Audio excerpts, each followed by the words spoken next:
안녕하세요.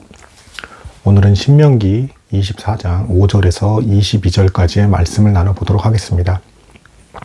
도덕법에 관련된 율법이 계속해서 나오고 있습니다.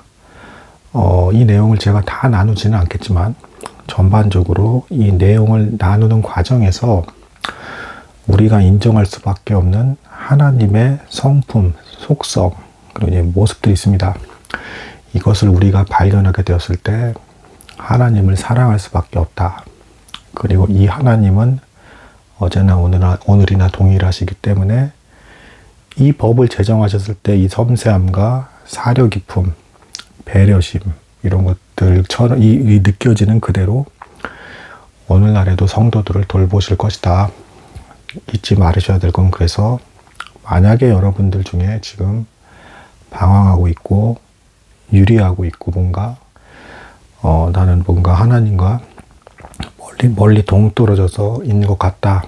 하지만 난 여전히 하나님을 믿고 있다. 이런 상태라고 하신다 그러면 오히려 그런 때가 나는 그렇게 생각하지 못할 수가 있지만 하나님께서 불쌍히 여기시면서 주목하고 계시는 때일 수가 있다. 그렇게 말씀드릴 수가 있겠습니다. 오늘 내용 하나씩 좀 살펴보도록 하겠습니다. 지난번 내용에 이제 좀 대단히 불쌍한 내용이죠. 그러니까 아내가 버림을 받는 거를 마치 허용하는 것 같은 율법이 있었습니다. 그러니까 아내가 부끄러운 일을 행하면 이제 이혼을 할 수가 있다. 이제 이런 내용이 나왔죠. 그리고 실제로 예수님께서 활동을 하셨을 때 이제 바리새인들이 이런 걸 되게 악용을 했습니다. 왜냐하면 이제 율법이 여기 나왔다. 그러면서 이게 정당한 거다라고 하면서 그렇게 아내를 툭 하면 바꾸고 했던 것이죠. 근데 그것에 대해서 주님께서 이제 굉장히 악하다라는 이제 가르침을 주시는 이제 내용이 이제 담겨 있습니다. 요 구약시대 율법에서는 이런 아내와 이제 남편 간의 지금 이 아주 끔찍한, 그러니까 아내가 버림받는 이런 것에 대해서 마치 예방책과 같은 내용이 이제 곧바로 다음 율법 개정에 나옵니다. 무슨 내용이냐면 이제 이제 결혼한 남자는 군대에도 참가하지 말아라. 이 비슷한 내용의 다른 본문에는 약혼한 자는 군대에 참여하지 말아라. 이 내용이 있어요. 그래서 물론 이런 사람들이 군대에 나가봤자 마음이 다 여기 쏠려 있으니까 군대에 가지 말라는 측면도 있겠지만 이 본문의 흐름에서는 소중한 가정을 지키기 위해서 이제 신혼 때 이 기쁨과 사랑이 넘치던 이 시기를 가장 아름다운 것들로 가득 채우고 가정을 잘 지키라 라는 계명을 주신 것이라 이제 볼 수가 있겠습니다. 오늘날 사회 흐름은 안타깝지만 여러분도 잘 아시겠지만 이제 독신이 권장되는 분위기가 있고 혼자 사는 게 편하다 이렇게 하고 뭐하러 가정을 이루냐 이제 이런 흐름들이 있습니다. 각자 개개인의 선택이라는 것에 대해서는 부인할 여지가 없습니다. 하지만 이 성경의 가르침은 분명하게 말하는 바에 의하면 하나님은 가정을 굉장히 소중히 여기시고 교회의 채소단이라고 볼 수도 있는 것이고 그래서 이 가정이 잘 유지가 되어서 하나님께서 기뻐하시는 그 자손들과 교회의 모습을 갖추기를 바라신다. 이렇게 볼 수가 있겠습니다. 자, 이제 그 다음 내용을 이제 살펴보겠습니다. 이 다음 내용도 잘 생각해 보시면 참 은혜가 돼요. 그러니까 하나님께서 이런 것까지 이제 생각을 하시고 관여를 하시면서 법을 주시나 이제 이런 생각이 드는 내용입니다. 그러니까 이제 맷돌이나 윗짝을 이제 가져가지 말라. 그러니까 예를 들면 빚을 진 형제가 있는데 이 빚을 얻기 위해서 이제 돈으로 환산이 안 되니까 그 집을 찾아가서 예를 들면 강압적으로 너 빚을 줬으니까 내 돈으로 못 갚겠다며. 그러면 그 집에 있는 맷돌이라든가 윗짝을 가져가는 겁니다. 그러니까 그 집에 아예 그냥 기반이라고 할 수 있는 것. 이제 그 맷돌을 가져가 버리면 곡식이 있어도 그 곡식을 어디서 구해도 갈아 먹을 수가 없는 거죠. 한마디로 굶어 죽으라는 어떤 그런 내용, 그런 거 되겠죠. 맷돌을 가져간다라는 건. 그러니까 이거를 하나님께서 금하시는 것이죠.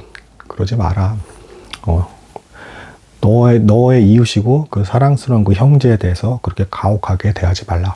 사실 이 24장에서도 또다시 그 내용이 또 나와야지. 하반부에 보면 내가 너를 애굽 땅 종되었던 집에서 인도하여 냈다. 이 내용이 또 나옵니다. 그러니까 너가 전적으로 나한테 은혜를 받아서 구원을 받았으니까 네 이웃과 형제에 대해서도 그렇게 사랑으로 베풀라는 겁니다. 가혹하게 대하지 말라라는 겁니다. 그러니까 약자들에 대해서 가혹하게 대하지 말라, 이 내용이 나오는 겁니다. 근데 여기서 이제 이 오해는 하지 마십시오. 그럼 강자는 하나님께서 무조건 다 싫어하시고, 부자는 그러면 난 부자는 왠지 마음에 안 들어, 이런 거냐? 절대 그건 아니고, 대체로 인간 사회에서 소외받고 외면받고 힘이 없는 사람들이 이제 눌린을 당하는 경우들이 대체로 거의 다였고, 그렇게 흘러가기 때문에 보통 일반적으로 하나님께서 경계하시고 절대 이렇게 하지 말라라는 것입니다. 실제로 이스라엘의 왕이 세워졌을 때도 제가 전에 말씀드리지 않았습니까? 기껏 왕을 이렇게 세웠는데, 율법 계명에도 분명히 말을 많이 두지 말고 아내를 많이 이렇게 해서 군림하는 자리가 아니라는 걸 반드시 하나님께서 일깨워주셨음에도 불구하고, 실제로 이스라엘 역사에서는 결국은 군림하는 왕들이 계속 나왔고, 이제 백성들을 더 괴롭게 했다. 이제 이런 측면을 봤을 때, 만약에 이제 우리 입장에서 같이 믿는 성도인데 뭔가 더 좋은 조건을 갖추고 있고 가진 것이 많다라고 한다 그러면 하나님께 차별 대우를 받는다는 게 아니라 연약한 사람들에 대해서 배려심을 가지고 대해야 될 필요가 있다. 이 측면에 대해서 이제 강조가 되었다라고 이제 볼 수가 있겠습니다. 또한 지금 연약하고 힘이 없어서 뭔가 소외받고 있고, 이제 왠지 하나님께서 날 사랑하지 않으시는 것 같고, 난 별거 아닌 것 같고, 방황하는 것 같고, 힘이 없는 것 같고, 이런 상태에 있으신 분이시라면, 그럼에도 하나님을 믿으면서 근근히 살아가고 계시는 분이시라고 한다 그러면, 이 세상의 끝까지라도 단 한 마리의 양도 잃지 않으시는 주님만큼은 그 양을 불쌍히 여기시고 사랑하신다. 신약시대에 그때 이제 활동 사역을 하실 때도 주님께서는 유리하는 양처럼 배회하는 이스라엘 백성들, 목자 없는 양과 같은 그 상태의 백성들을 보고 불쌍히 여기셨다. 그래서 내가 힘들고 버림받는 것 같고 그런 상태에 있는 것 같다라고 한다 그러면, 인간 교사나 목사나 주변 사람들은 생각하지 못하고 나를 외면할지 모르겠지만, 예수님만큼은 그 상태에 있는 나를 두고 불쌍히 여기시면서 주목하고 계시다라는 걸 잊지 말으셔야 한다. 그건 아주 확실합니다. 왜냐하면 성경에 이렇게 나왔기 때문에. 이제 그렇게 보실 수가 있겠습니다. 자, 이제 이제 그 다음 내용 좀 몇몇 가지 또 나눠보도록 하겠습니다. 나병에 관한 계명도 나오고요. 여기서 특별히 미리암이 이제 어떻게 되었는가에 대해서 기억해 하시는 그 내용이 나옵니다. 미리암이 이제 교만하게 이제 하나님의 충실한 종 모세에 대해서 이제 자신을 이제 동등됨으로 여기고 이제 좀 잘못된 행동을 했죠. 여기서 이제 나병에 대한 이야기를 율법대로 처리할 것을 하나님께서 주문하시면서 이제 미리암에 관한 이야기가 나왔다는 건 어떤 의미에서 이제 직분자에 대한 경고다라고 이제 볼 수도 있습니다. 조심히 행하라는 것이죠. 또한 이 나병에 대해서는 제가 전에도 말씀드렸지만 이때 시대에 특별한 하나님께서 너는 부정하다라는 것을 알려주는 특별한 표로서의 좀 이적적이고 기적적인 이제 짜라이트라는 나병입니다.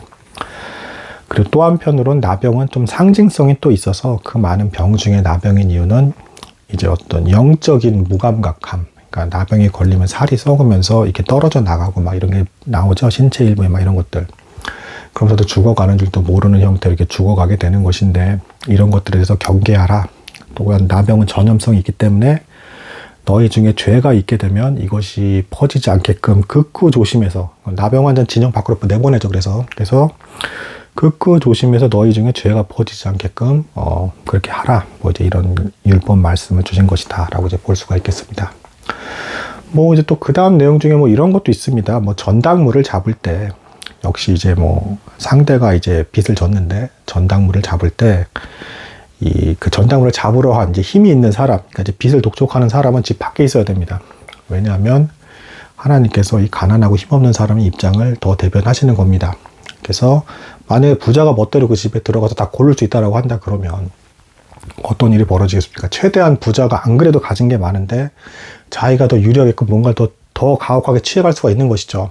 근데 하나님께서 역시 이 가난한 사람에 대해서 더 긍휼히 여기시면서 그렇게 하지 말아라. 그리고 네 형제다 라는 것을 강조하는. 그래서 이 사람에게 자비와 긍휼을 네가 베푼다면 이 사람이 너를 위해서 나한테 기도할 거다. 그러면 내가 너에게 복을 줄 것이다 라는 식의 이제 가르침이 나온 내용이라 볼 수가 있겠습니다. 또 중간에 이제 이것도 이제 좀 중요하다 볼 수가 있습니다. 만약에 네 동족들 이스라엘 사람을 네가 팔았다.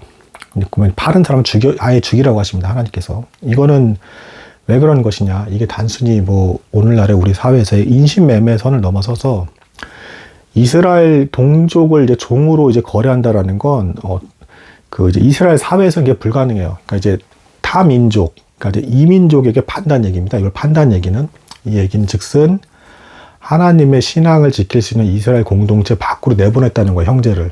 그리고 이 형제가 불신자가 되어버릴 수 있게끔 혹은 우상숭배의 숭배자가 되어버릴 수 있게끔 밖으로 내보냈다라는 것을 뜻하는 겁니다. 이것에 대해서 하나님께서 굉장히 이제 진노하시고 화가 이제 분노하신다라고 이제 볼 수 있는 표현이 나온 것이죠. 아예 죽이라고 하십니다. 뭐 이제 이런 내용이 또 있고. 뭐 이제 그 이제 후반부 내용에는 이제 전에 있던 율법들과 더 많이 반복이 되는 그런 내용이 나옵니다. 그러니까 이제 뭐 이런 내용이죠. 곡식이나 이런 것들 다 이제 추수하고 이럴 때 아래 땅에 떨어진 것들을 다 줍지 말아라. 가난한 사람들이 주워갈 수 있도록 그렇게 해라. 그래서 이들이 이제 그 굶어 죽지 않게 할 뿐더러 또 이들이 또 이제 이것에 대한 감사한 마음으로 하나님께 기도하게 되면 또 이스라엘 사회 공동체에 복이 임하겠죠. 이런 형태로 하나님께서 서로 사랑을 베풀면서 너희가 하나 되어라 라는 것을 이제 가르쳐 주고 계시는 것입니다. 자, 그래서 이 율법 하나하나 참 보시면 이제 느끼셨겠지만 아니 뭐 하나님이 이렇게까지 세상을 지으시고 이 광대한 우주를 지으신 분이 이렇게까지 사소한 것까지 인간사를 다 주목하고 계시고 살피시고 이런 법까지 제정을 하시고 뭐 맷돌이나 윗짝을 가져가지 말라는 뭐 이런 것들을 주관하시고 주목하신다라는 게 대단한 놀라운 일이고 은혜다. 우리를 그렇게 보살피고 살피신다라는 것입니다. 부자가 됐건 가난한 자가 됐건 누가 됐건 그렇다라는 것입니다. 믿는 자에게 있어서 하나님께서 그렇게 은혜를 베푸시고 도우시고 이 법 안에서도 서로가 보호받고 사랑 안에서 하나가 되기를 바라신다라는 것을 반복적으로 보여준다라는 것입니다. 오늘은 여기까지 하도록 하겠습니다. 감사합니다.